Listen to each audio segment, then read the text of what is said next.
All right, we are live, and the New York Mets are officially eliminated from the playoffs. The E is in the standings. The season has been officially canceled, and it's all over, boys. Let's all take a moment of silence to grieve the 2023 New York Mets. Actually, fuck that. We're not grieving this team. This team was a bunch of assholes starting back. We said this in like the beginning of May. We said, wake me up when September ends. September's not even over, but the season is, and it is what it is. There was something off about this team. We sniffed it out. We knew it. And here we are sitting with our fucking dick in our hands, tears in our beer, and ready for another season next year. Kyle, how we feeling right now, pal? Once I saw that we were officially eliminated, I went back and looked at the math of how many games are left. We just got swept by the Phillies in 4 games, which we'll talk about. But if they win the rest of the way through, they're still only going to be at 77 games. And my stupid brain is well, we sold off. They probably would have gotten to 500. I still don't even think that's the case. I think they went on a nice run. The young guys had some energy, and I think we'd still be sitting here if we had kept just about everybody we sold off anyway. So I'm glad we got some prospects, because fucking the ceiling is 77 wins on this year. Could you have imagined that going into this season? I could not have. Mama Meek sent me a picture of us at the first Barstool at the ballpark. We're all bundled up. It was a crappy day. And I said, I want to talk to those people in that picture. Me, Phil, KFC. And I just want to tell them, don't get your hopes up. Everything you thought was going to happen is not going to happen. It's going to be to the point where July feels like it's dead. And I just want to talk some sense into them. That's kind of how I feel. I'm like Red from Shawshank. Yep. I just want to talk to that young guy, those bright eyes, and thinks he knows the whole world. He doesn't know shit, and it's all going to get very ugly. Speaking of getting ugly, our boy Phil, I'm not calling Phil ugly. Our boy Phil just had his first true this seems to be the first season as an adult where Phil, I think, had the hopes going in and really had it turned. So now that it's officially over, Phil, how are you feeling, my friend?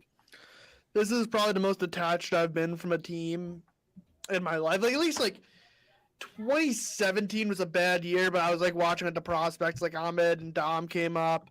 2018 we had DeGrom winning Cy Youngs. Yep. We've had bad teams, but there were individual performances. This is just maybe it's just yes, Lindor's probably going to go 30-30. Alonso may hit 50, and it's just blah. Maybe I'm just getting older, and I just don't appreciate the personal achievements that much. No, I think it's more a product of the season, because I think back when I'm remembering when I was around your age, and that was the early 2000s and shit like that. There were the years where we were bad, but Wright was coming up or Reyes was coming up, and I do think there is some hope at least. Thank God, like you said, Kyle. Thank God we sold. Because I can talk myself into the guys who are mashing every day in the minors, Acuna stealing 1,000 bases, Mauricio coming up and actually looking like a player. It's a lot easier to talk myself into that than kind of what they're doing across town right now, where they're just what the fuck are we going to do here to build to dig and the ourselves young out of gun this? guy that was going to come up and revitalize the team is out for 9 to 10 months for them. They are in a much worse position because they didn't sell off. So I'm more than happy that we hit the eject button. Yeah, but it's definitely not good, Phil. I'll give you that much for sure. I think it's it's this weekend outside where it's rainy, 58 degrees, leaves everywhere. If you're in the burbs like me, you're just oh, fuck this. I fucking hate this place. But it could be worse. It could be 30 degrees and snowy outside. So I think things are going to get better, just not right now. But yeah, this season sucked. I think I have to say, if all 3 of us said this and Kevin said it, all 4 of us being more detached with this team than ever, it's a mix of just the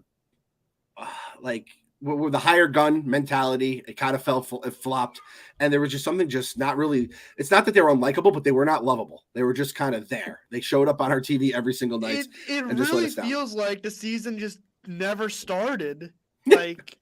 From the Diaz injury in March to Verlander before opening day to the sweep in Milwaukee back in April. It really just never felt like the season was ever here. I feel it felt like baseball didn't exist. The most happiness I've gotten out of sports this year was Jalen Brunson back in May carrying the Knicks on his back, and that's basically all the happiness I've gotten. Yep, that's a fair point. There's a lot of highs last year and a lot of Series 1. It was sustained success where like you could get on like that emotional high of like you're very invested in this team. And this season has not been. There was never a point I can't think back now and be like, oh, that was a great run for us. I know there was one. I'm sure there was because we've done 50 fucking episodes, but like gun to my head, I couldn't tell you what it was. We joked about it. Can we think of like 10 amazing finishes of this season? No. But so the Rays game, the Guardians game, the Arizona game, DJ Stewart, Max Scherzer just getting crushed by the Astros, even though the Rangers are gonna make the playoffs. That probably makes it. Yep. I really can't think of much. Could you imagine that if like there was an amazing finishes episode where it was just Max getting his shit pushed in by the Astros when he's on the Rangers? I would love that as a trolling move. If Phil was like the production head of SNY, he would throw Max Scherzer's start against the Astros as a Ranger on SNY. He would figure out a way to get the rights and broadcast that. My first thought when you said that, Kyle, was like, we had a run, right? The only one I could think of was like that Rays followed by the Guardian series was like the one time this season where I actually felt like great. I felt good. Like, remember how we started off pretty decent? And I missed that Marlins series or the Brewers series the first week of April back in my fucking Disney trip, which feels like a million years ago. And I felt good. You know, we were just kind of like, oh, last year's continuing. We're still good. I never felt great other than like that, like 3-game stretch of like the Rays and the Guardians. And then other than that, nothing. It was after the June swoon when we started undefeated in July. And I think that only lasted like 6 games. But leading into July, and I don't know if you remember, like before we recorded the podcast, I was like, I'm out, guys. Like, I'm going to cancel right now before you even get to July. I can't make it. Like, this team's fucking terrible. And you guys are like, no, like, let's just wait to see. And then they went on the run, and I bought right back in like an idiot. But my goodness gracious, it has been the most forgettable season, I think, since like 2013, something along like the early City. We had Harvey Day though, but like the early City Field days when that team was absolute trash. I'd even go like maybe like 2012. Then 2012 we had a no hitter. 2011 we had the Reyes batting title. Like this, we really had nothing. Yeah, Maybe might win the rookie, the Cy Young, and everyone's like, it's an afterthought. It's like I haven't seen 20 of his starts now. You know what, Phil? Maybe that's it. Maybe it's just we never had that like climax moment where it's just one awesome thing with 161 shitty things. Yeah. And maybe that's what it is. Because, like you said, Kyle, that stretch run between like after 2008 when they collapsed the second time and that team obviously never came back to close to what we thought they could do, and then the kind of regrowth starting with Harvey Day, DeGrom comes up. Obviously, 2015 is like the high point of that. That chunk, man, that is the elephant graveyard of like these 2000s, man. It's bad. And post 2000 was bad too. 2001, 2002, and you just slide back to anonymity until obviously Ray and Reyes come back, and the 06 team fucking was the greatest season ever until it wasn't. That is probably what we're looking at. But Phil, because you're fucking crazy like this, you could tell me like, oh, we had a no-hitter that year. We had, we had DeGrom, we had Harvey Day. All that shit is fair. What was the high point of this moment? Because listen, breaking news, next episode is going to be the first ever in-season, postseason recap, because we're just going to just fucking end this shit now. Just put everyone out of their misery here. But we're going to go through MVP, LVP. What was the high point of the season? What was the thing where you're like, the 2023 Mets, what's going to be like the big thing that they put on SNY to recap the season? That Guardians game, May 19th. I remember the date. That's how well I remember it, May 19th. Where Pete Alonso we had Beatty home run, Alvarez home run. Alonso with the grand slam off Karinchak. Vientos single up the middle in the 9th. And then Lindor walks it off. Like, it was just that. It made you think, like, wow, did we come together? We have Scherzer going to the next game, Verlander going to the next game. We have the pieces to get this going. And, they swept the Guardians, and then they lost series to the Cubs and Rockies right after that.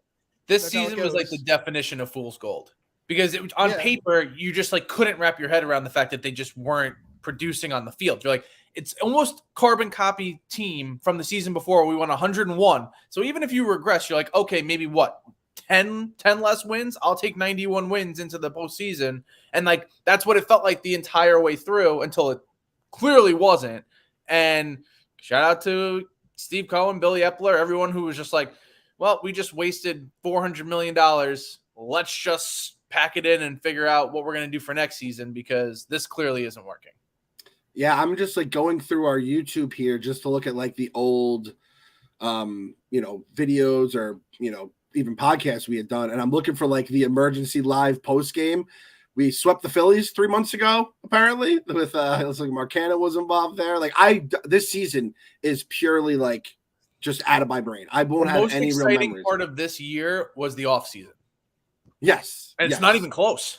Like the Carlos Correa hype, thank God we didn't get that guy, but like waking up at 2:00 in the morning to a million text messages and like you guys went live and we got Verlander and like all of these people coming in and buying in and being like the team is going to push for God. It's just like crazy to even think that they were pushing for the World Series with this club because what the fuck? It's crazy. I'm looking at the episodes here. So we had the 2022 recap and offseason preview after the Padres, put us out of our misery. Then the episodes goes Jacob deGrom is a Texas Ranger, Mets signed Justin Verlander, Mets free agency recap where they had Pham and Senga and all that. Mets signed Carlos Correa to Minnesota, and then Edwin Diaz injury emergency pod.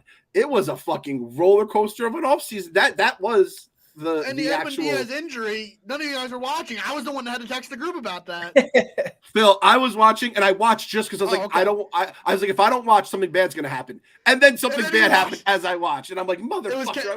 It was KFC that wasn't watching. It was like, who got injured? He's like, what's going on? And Phil, you're like me. When they were celebrating, and then you saw that there was something wrong, and everyone was looking at it, you just were like, "That's one of our guys." I don't know which one it is, but I knew it was one of our guys instantly. I'll go to my grave with that. So yeah, Phil, I'll tell you, man, I forgot that May 19th game though. That was almost unfair. It's like the script writers just put all of our good moments in one game. Like they couldn't give us the Vientos game, and then the Beatty game, and then the Lindor walk. They just jammed it all into one. It was like when you ever see those videos where the fireworks all go off at once by mistake, the fireworks show. That's what they gave us on May 19th. All of our fireworks were in one fucking night. And if you missed that night, it's like, sorry, dude, you just had like 161 games of like when all the paint gets mixed together. It's just that brown, gross color. That's what the 2023 Mets are to me. Man, that game was fucking awesome, though. They should just run that game on loop on SNY. That'll be our amazing moments. Amazing in finish. My head, I'm going to pretend that was a game from August of last year. I'm not even going to remember, like, oh, that was 2023. I mean, people are like, oh, do shirts for this, do shirts for that. And we were pretty hesitant on releasing shirts with this team. And I was like, all right, we got to do the baby Mets because this is it. This is the moment. We were all behind it. And at this point, out of the 3 baby Mets we had at that point, Alvarez, Beatty, and Vientos.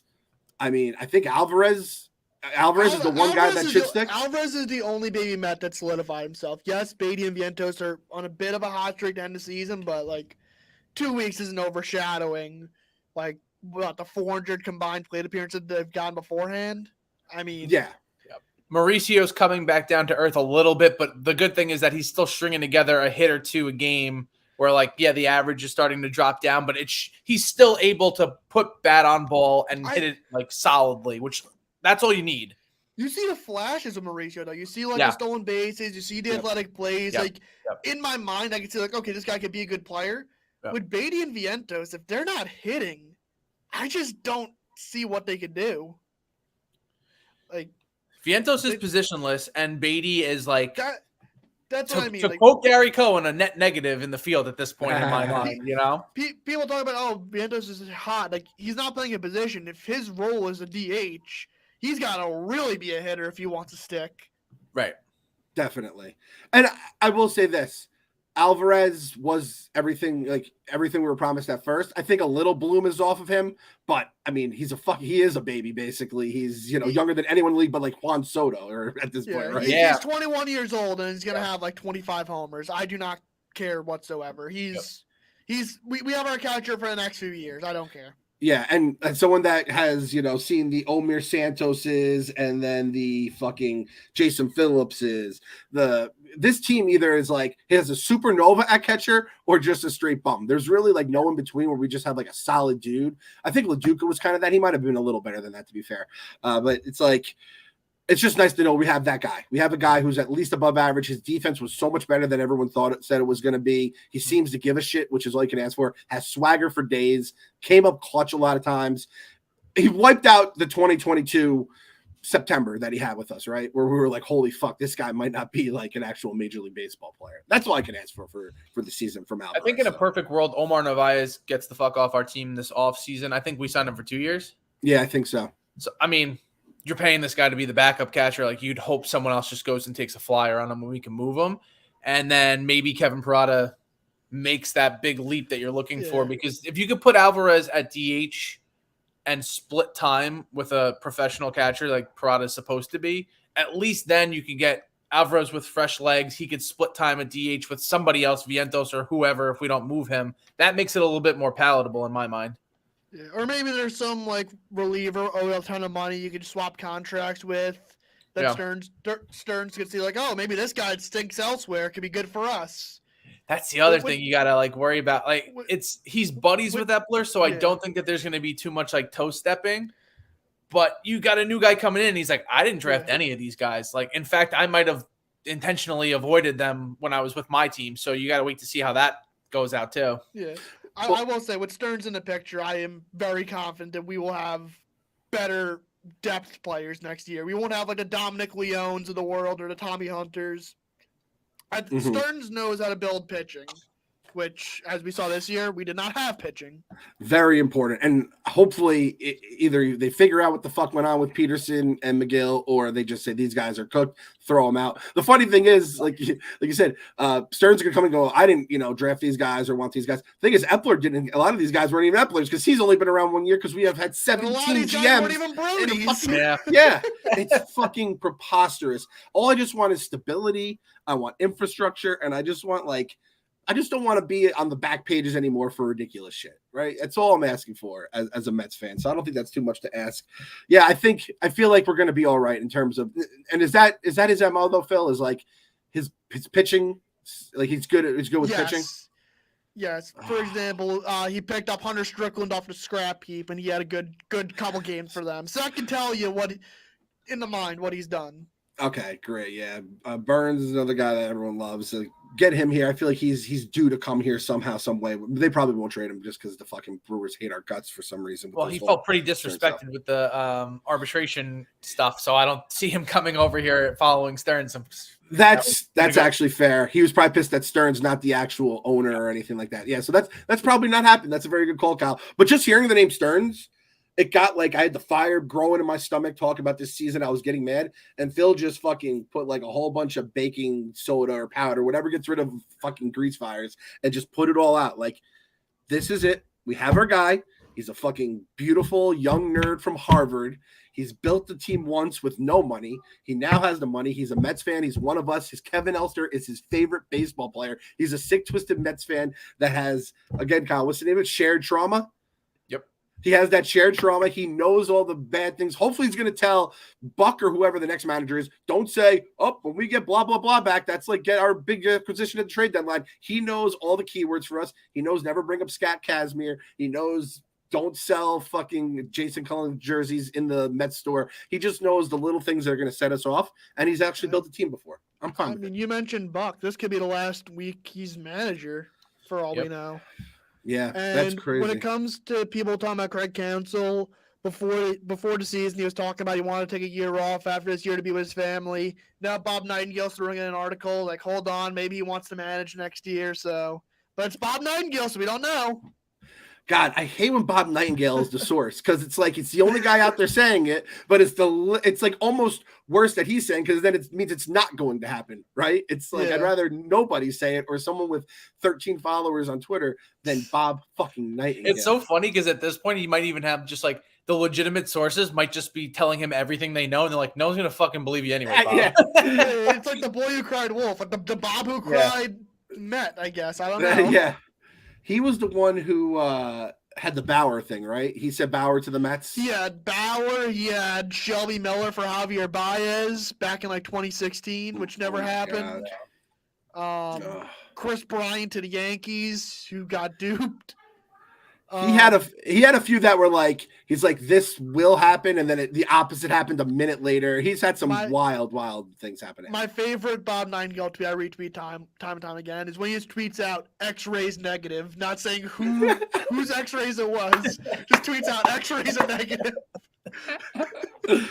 I mean, it's true. If you're getting X-rays, it's probably not a good thing in general. It's a negative thing to have X-rays done. I mean, something's fucked up in your body, whether or not the bone is broken or not. So spot the lie, Phil. That's what I say to you as a Bob Nightingale supporter.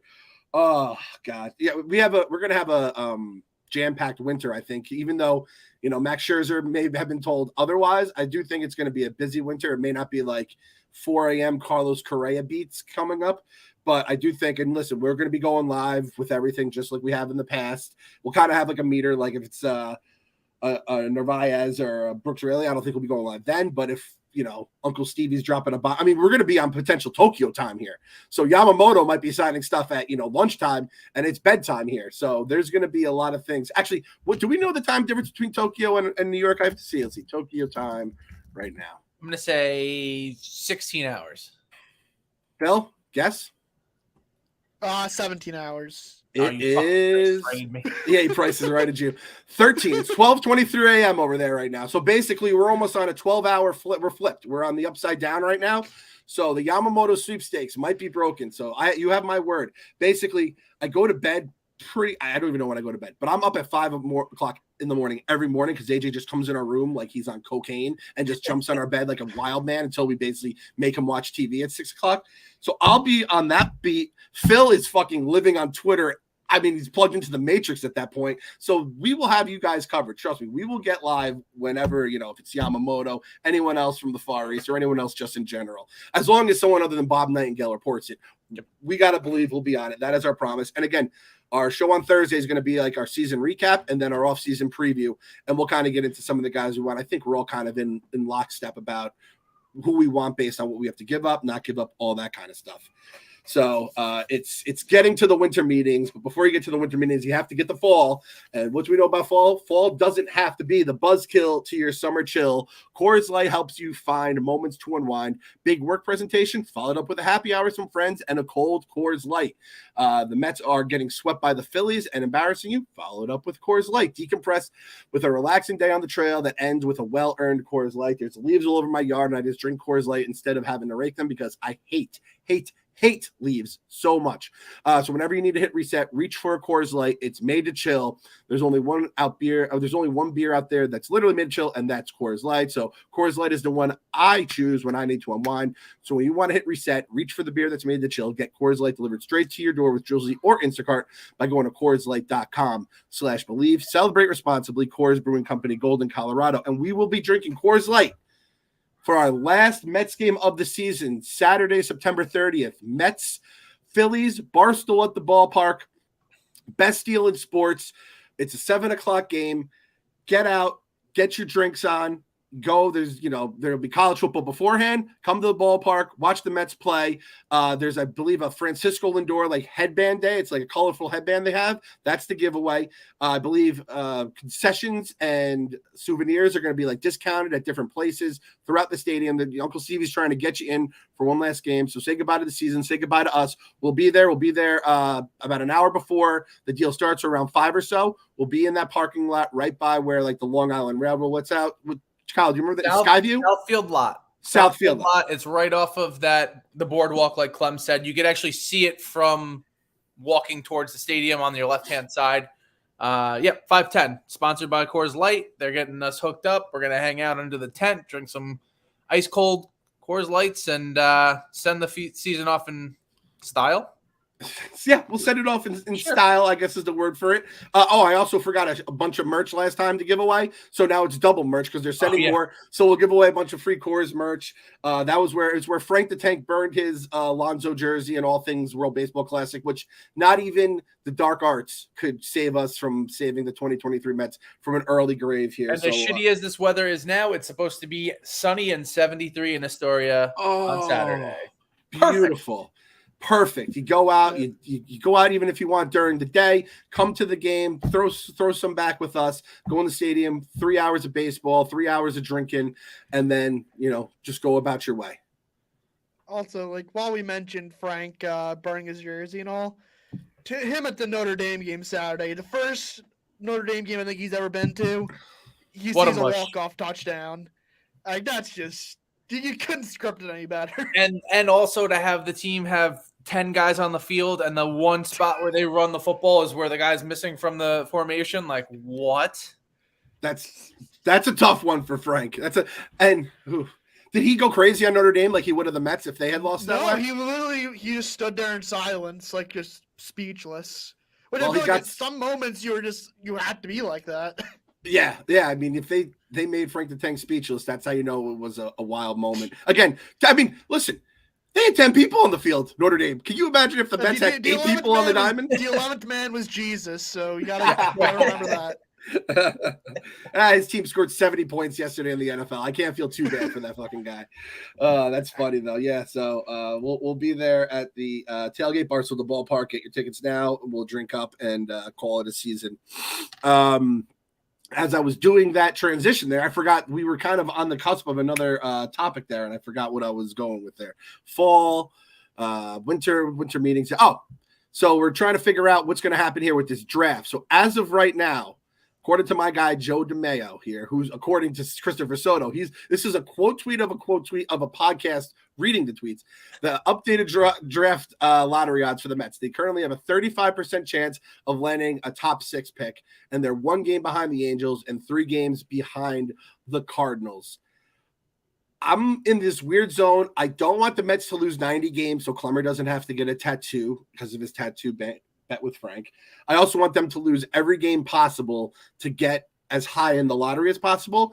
And then I'm also like, there's also a chance the guy that's there at 6 will be there at 16 or wherever we draft because they don't want to pay him. And Uncle Stevie will be just like, we'll fucking pay him and we'll figure out another way to, allot the money. I'll just, trade for I'll buy those prospects in 2 years with other guys, just like I did with Max Scherzer and Justin Verlander. Phil, am I crazy to think that? Well, realistically, they have to win 2 of their last 7 games for Clemmer to avoid a tattoo. And with all good love to Clemmer, I don't care if he gets a tattoo or not. So, does Frank get to pick one? I said it's like a Mr. Met tattoo that he could have next to his Teenage Mutant Ninja Turtle tattoo. So, but also realistically, this draft lottery is happening in December, and it's probably gonna be happening in the middle of the day. So, you won't even know it's happening. You won't even watch the lottery. You'll just see it on your timeline. It's like, oh, the Mets got the 6th pick. They're good to go. Or, oh, the Mets got the 7th pick. Now they moved to 17. So, I'm not stressing too much about it. They have the worst draft in sports. Healthy debate. Yes. Healthy debate, yes. The MLB draft is awful. Even somehow the NHL has more hype around their prospects than baseball because nobody watches college for the most part, and the best prospects are high school players. So, like, the fact that they even televise it is insane. I wouldn't have even known who the number 1 prospect or the number 1 draft pick in baseball was this year if he wasn't dating like the most viral sensation in the fucking planet, right? Or at least in the country. It's crazy how it's all worked out like that. So yeah. And like you said, Phil, I could watch the draft. I could watch the lottery. I mean, and then when the draft happens, I'll completely forget why we are where we are. Then I'll be like, oh wait, our record sucks. How the fuck are we 17? The lotteries and the winter meetings in December. Like we could have our off season basically done by that point, and we won't even care. Like let's say like before the lottery happens, we sign Yamamoto, we sign like all these guys to make us better. We won't care where we are in the draft. It won't be that big of a deal. Sure. If we fall in the draft too, and then we sign someone with a qualifying offer, we then lose the pick anyway? No, the qualifying offer, you don't lose the first round pick. You lose it's like the third. It's like your third choice or whatever. The only reason it was that thing for us 2 years ago was because we didn't sign Kumar Rocker. Gotcha. Okay. But also, it's like the guys with the qualifying offers. Let's be honest, none of them are all that good. Like I'm not giving up a qualifying offer. I'm not paying Blake Snell money for 5 walks per 9 or Aaron Nola kind of money for what does he want, like $200 million to lead the league in home runs. I'm not interested in any of that. Yeah, at this point, it's like you find the ways if you can get a Yamamoto to get around that. You don't want to sign these guys. Look, because then you have these guys just locked into at least a rotation spot, right? If it's not out the money, it's about the rotation spot, and you're going to have this toxic guy in your clubhouse. You don't want to deal with that. But, like, there are ways to go about it with the trade. And, hey, if we figured out a way to just basically buy a farm system, let's figure out a way to buy a rotation with, like, through trades and, eating money. I was going to say, we tried to buy a rotation. Yeah. It didn't work out that well. That was a failure. Farm system. That was a failure. How's Verlander doing, by the way, right now? Has he been all right for Houston? I guess kind of mid, but the Astros also just got swept by the Royals. So, yeah, that makes our series against the A's look like nothing right there. Because at least we won some of those A's games. Oh, that's tough. Let me see how Verlander's doing. 3.93 ERA with you. So he's actually worse with the Astros than he was with us. So, maybe our analytics department ain't so bad. They're going to make the postseason, and you're going to assume he's going to become the Verlander that they paid for and has always been. So, 100%. So yeah, we'll see what happens with the draft and the free agents. And again, we'll talk some free agency, I think, in the upcoming our show on Thursday here about the offseason preview. Urias or whatever, cross him off the list. So it's not it's a pretty grisly list. If Verlander was a free agent this year, I'd be like, let's run it back. Let's try it one more time, and we'll see what happens here. We also wouldn't have gotten the prospects we would have gotten if he was, at the end of his deal. So that, it's going to be a lot of, it's a big off season for that kind of stuff. And then Farmer Phil will be back next year letting us know how everyone's going from AA, maybe to AAA, and then hopefully to the big leagues. Did anybody watch an inning of this Phillies series? Because to be honest with you, not at all. I saw at about 6:00 last night, as my eyes were crossed from watching all the football, or I don't know, 7:00, 8:00, whatever time it was. I saw Mauricio hit his first home run as a right-hander. Oh, the Mets are playing right now. I had no idea. You were probably like, wait, Mauricio's a right-hander? Yeah, exactly. Exactly. Mauricio's tall as shit, too. I didn't realize he was such a tall guy. Like, I saw him in the minors, but I don't know, sometimes in the minors to the majors, he is just a fucking string bean, man. He is fucking tall. So, yeah, that was Phil. I'll admit, I was like, oh, we got ourselves a switch hitter here. That's pretty nice. And, it didn't have the Rangers goal music, so it was more of a normal home run. Nice to see that. Did you guys pick up any breadcrumbs from the big league team over the weekend? Because that was the only thing I literally saw on the timeline throughout the weekend. I know, like, Beatty and Vientos and Mauricio all homered this weekend, but yep, like had Nimmo had a triple. Him and McNeil are going back and forth for the top average on the team. It's a mid-off because they're both not even hitting 275. Yeah. That just goes to show, like, exactly. That's just like a byproduct of like the whole season. It's like the two guys that hit for average, neither of which are touching 300 before the season's over. So not ideal. I think Alonso, it's so hard to count him out with what? We have 7 games left? 7 games left. Yeah. He could have 2 multi-home run games, and then he's on the doorstep of 50. So it's like, I don't know if he's going to – I'm sure he's going to try for it. I had this take maybe a week ago. I don't really get satisfaction out of spoiling the Marlins season because Marlins fans are maybe like 5 of them that exist. Like, think about all the times like in September where we're playing the Marlins, they end our season because like no one cares about them. It doesn't feel the same spoiling for them because like no one cares. Like I said, Dan Uggla's life isn't affected by this. Ramirez, Roy Cantu, they're all living their life like relaxing. They don't. It's not like they're like watching this Marlins team rooting them on. Like they probably don't even know what they're playing. That's actually a fair point. I think it was Keith and Gary. They like ripped them apart with like, look at this fucking. There's like 10,000 people there, and they're like, you're in the midst of a fucking playoff race here, and no one. They also ripped the MLB. I think the MLB balanced schedule is fine.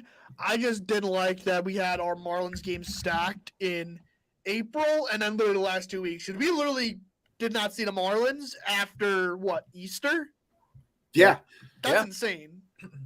I remember you saying that, like, well, boys, like, we don't know who the Marlins will be when we see them in September because they could, like, call up a whole other guys from AA or, like, we're not going to see them for a while. And it played out. I did watch that series because I tweeted out Gary Cohen saying, congratulations, you've officially killed the leagues. And I was like, oh, that's like doom and gloom from Gary. He was like, and the leagues don't matter anymore. Let's call it what it is. Like, you're also playing a different team from a different league and division on a regular basis. It's like, at a certain point, the restructuring is going to happen. And by the time it does, no one's going to give a shit because they're already like bastardizing it anyway. Yeah. Also, I love Howie Rose. He's like one of the icons of my childhood, even like in my adult life. Him saying to Tim Healy, we have 3 wild cards too many. I mean, I couldn't imagine. And I think MLB maybe does have maybe 6 playoff teams per league is too much, but we can't have like 3 or 4 playoff teams per league or 2. Like half the league not caring in July. Yeah. Yeah. That's not good. That's not good for baseball. You're right, Phil. And like think about teams like, what was it, the 92 Giants that won 100-something games and missed the playoffs? Yeah, you probably remember that. Like, yeah, I do. That was bad. That was bad. That sucks. Could you? And I mean, Keith Hernandez talks about it all the time, where it's like the Cardinals, they'd have 100 wins, the Cardinals have like 101. It's like, well, you're fucked. Sorry. Yep. And listen, it was cool when like you had the East and the West first place team, like that's all Madden level shit. But when you have expansion, and it's like if you want to grow the sport so everyone cares, you kind of have to make wild cards. It is crazy though, because like fucking NFL, they added the extra wild card, right? And but at least now the 1 seed really has an advantage with that bye now. NBA has had 8 playoff teams forever. It's harder to miss the playoffs than it is to make the playoffs. And listen, we lived through the 2020 season.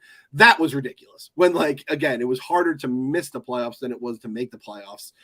Like that's I'm not an NBA guy, so explain to me. I'm almost positive that's how it works, right? Like the divisions don't matter in the NBA. It's just West and East, and then it's just a running tally of 1 through whatever. Yeah. So like you go win your division or be the top in your division, but you're like 6th in the seeding. Yeah, David Stern killed divisions because that will be like a gut punch for baseball fans if we do adopt that, which I think is what they're trying to do. Will be a gut punch because then there's no rivalries anymore. Yeah. It's way different in NBA than MLB. Yeah. Like NBA rivalries are more like between players or like New York and Boston will always hate each other. New York and Philly, they'll always hate each other. Baseball, it's like we'll hate like random teams. Like we'll hate like the Cubs or something. Right. We hate Randall Grichuk and fucking, all these, who's the guy? Manuel Margot. Jesse Winker. Yeah. Winker's been on 3 teams, don't give a fuck about him. We hate him. And baseball is one of those things where it is so built in the history and the records and all that kind of shit, which is the most ironic thing is that like that's why the steroid guys get so much shit because the records and numbers used to mean something and now they mean nothing. And that's why the writers just hold them to this like unfair like standard. So you take away the National League and the American League, the old timers are going to be pissed. The good thing is those people are going to die soon. So they're not going to care. Everyone hated the pitch clock when it came out because it was ruining baseball. It's the best thing that's happened to the sport, basically. I just see Theo in charge. I feel like when Theo's in charge, he'll do the thing that will like keep the spirit of the game alive, but make it like a 21st century sport, right? I just don't think Manfred's just going to be chasing the dollars every single time. And the players don't care. Not that they don't care on the same level as like the old school players did, but like you're telling me you're going to pay me more money. They wanted to reduce the season. They want to go down from 162. And as somebody in the workforce, it's like you're going to pay me millions of dollars to work less, and I get to rest up for the postseason where I can potentially make more money. Like I don't give a shit if I have 63 home runs. Like doesn't really matter in the grand scheme of like at the end of the day, I'm going to have generational wealth. Yeah, sure. I'll knock off a couple games. The 162 game season, if that did get decreased, it would be just like the pitch clock where I even would be like, I don't know about that, man. Like everything's been the same, just like how that line 90 feet is always the perfect amount. And then like when at the end of September and it's not as cold in the playoff games or you're not starting the season as early, I'd be like, this is actually pretty sweet. Like whatever. We kind of like destroyed all the history of it, but that shit's old anyway. Who gives a fuck? Everything's fake anyway now. I could see both sides. That's so long ago that they increased it to 162. So if they just backtrack to what it was, it's like, well, it's pretty much the same anyway. Yeah. And the only thing is our guy Phil here, though, man. Phil, that's Let's Baseball. Would you be all right with that? Would you be able to sleep at night? Oh, 100%. Are you kidding me? I love this season. I've been saying forever MLB season is too long. They want that. They want to go back to the 7-inning double headers. Like 7-inning double headers were amazing. They were. If people enjoy being at a ballpark for 18 innings, like that's insane to me. Yeah. And listen, I love quirky, weird, random shit. I truly do. There's ridiculous stuff. I've been at 18 inning games in the extras. I am so happy with this extra inning rule. And listen, could you have done it in maybe the 10th, 11th inning, 12th inning when it's like, all right, we don't want these games going forever? Yeah, but fuck it. Like at this point, the regular part of the game is over. You don't want that shit. Win in 9. And if you don't, so I love that. I love the 7th. And that's why I'm kind of like, you kind of just do whatever you want, including the leagues. And I'm like, you guys have basically pitched a perfect game so far. Nothing has last hill I was willing to die on was DH. And then it was like, okay, yeah, that's it. Pure baseball's done in my mind anyway. Go ahead and do whatever else you want. That's true, man. The DH dying, that was pretty much the precursor to this. It's like now we have the pathway where it can just be bulldoze the leagues, and everyone already has like their teams built to having a DH. Because that would have been the one thing is National League teams would have been fucked, right? Like whenever we would play those teams, we get steamrolled because they had these David Ortiz just plugged into their roster, and we're throwing fucking like Kaz Matsui as our DH, and we're like, oh, hopefully we can keep up with these guys here. So. That's it for this. Obviously, the regular season is for all intents and purposes over here for the New York Mets now that the postseason is not happening. But as Phil said, do we really care? I mean, let's see the postseason right now. The Braves, who if they don't win the World Series, absolute bust of the season. The Braves have 100 wins on September 25th. We still have a week of the season left. They have 100 wins. Brewers are locked in. David Stern's Brewers that he built from the ground up already clinched. Dodgers have clinched as well. And then we have a race for the wild card in the National League. We have the Phillies, Diamondbacks, and Cubs all in right now. And then the Marlins chasing and the Reds looking to maybe make a little Hail Mary here. I don't think that's going to happen. But those 5 teams chasing 3 spots, much to Howie Rose's chagrin. Good. Let them fucking take their little playoffs. The NL, you could say, okay, maybe we don't need the extra playoff team. The American League, there's going to be a very good team that ends up missing the playoffs out of the Blue Jays, Rangers, Astros, or Mariners. Yeah. Like, it's kind of necessary there. It's just the NL's. We've always known the NL's mid. It's the Braves and everyone else. Yeah, because in the AL you have the Orioles. The Orioles and Rays are both locked in the East in terms of playoffs. We have the Twins. And then you said the Rangers, Astros, and Mariners are all scrambling there. And then everyone else is out, including the number 1 team in the eliminated right under the Mariners around. The New York Yankees are eliminated. And I know Kevin just wanted us to remind everyone that the New York Yankees are eliminated on today's episode. He'll be here on Thursday, obviously. You just to make sure you let the Yankees fans know that they're out of it. And maybe it's – I'm just going to – this is the worst crop of MLB playoff teams I can even remember. Like outside of the Braves and the Phillies, I really don't have like a strong hatred or likeness to like any of the other 10 teams remaining. I'm not rooting for anybody to win. I'm rooting for the Braves and Phillies. Yeah, that's to just it. fall flat I'm gonna check the box scores to just make sure that they fucking stumble and fall. That's it. It's not even like the Yankees for me to hate either. Like this is the first time in the American League I generally do not care who comes out of it. I think I'm going to root for the Dodgers to win just so then they maybe have like all right, we won our World Series. We're not – I know they have the Mickey Mouse World Series. I do not count that, and I imagine the real ones there don't count it as well. I imagine I want the Dodgers not to have like a hunger to win a real World Series here just because it's like they are going to be one of our competitors every year for the big free agents.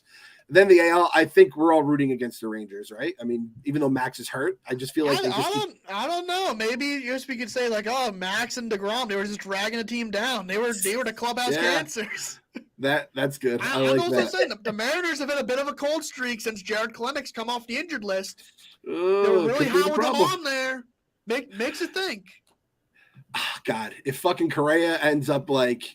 I know his foot is already fucked up, but like if he ends up becoming like this World Series hero, we're gonna have to hear about it. And it's like, what the fuck, guys? Like no one else wanted to sign him. He already was though with the Astros. Like I don't care about that. Like that's his ankle is as purple as their fucking logo. I do think we'll have to hear about it. Like again, just because it's the Mets. Like we were the only team that really got held to. Our manager gets fired. He didn't even fucking manage a game for us because of that cheating scandal. Oh, it wasn't just the Mets, by the way, Correa.